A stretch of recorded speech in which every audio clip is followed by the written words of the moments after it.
Thank you for joining me for this episode of The Wild Sonnets Out Loud. My name is Nicholas Korn, and I am the poet of The Wild Sonnets. In each of these videos, I read two selections from my Wild Sonnet sequence. With the notion of disinformation so prevalent in the news this week, I was reminded of a wild sonnet from the third book that circles around the notion of lies and lying. With that as an introduction, this is Wild Sonnet number 211. I marvel at this more than all inventions else, that our cunning can in constructions false fit neatly to the cogs of our cognition.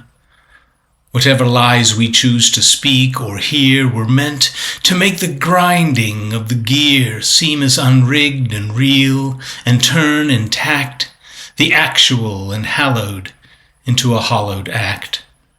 But something in the soul deciphers both the mechanical and man, knows the sound between the engine and the organ, between the piston and the pulse. To live beside the truth, or within the contraption of a lie, are discomforts of a different kind, an uneasiness to which we're equally inclined.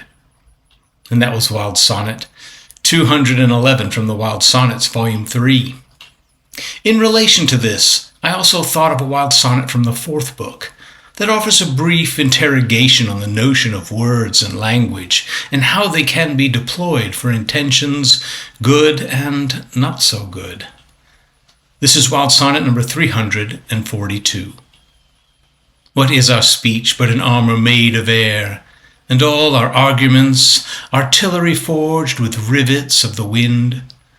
We send them rushing forth to do our battles and bidding, and even where they win, they fall. No longer will I send such feeble soldiers to the fight, but let them till at home and harvest what is right.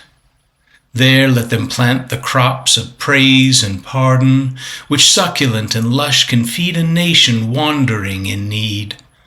What is our speech but a fruit of fading, that for an instant grows and then is gone? Pluck from the sudden vine and give to those whose hunger daily only hunger knows. And that was Wild Sonnet 342 from the Wild Sonnets, Volume 4. I hope you've enjoyed the two wild sonnets I've read in this episode. If you think your friends and followers on other platforms would appreciate them as well, please feel free to share this video with them on Facebook or the app formerly known as Twitter. And if you would like to learn more about the Wild Sonnet series or read my interviews, please visit me at www.wildsonnets.com. And in conclusion, I just want to thank you for watching. I will see you in a couple of days with two more poems from the Wild Sonnet series. Until then, stay wild and stay well.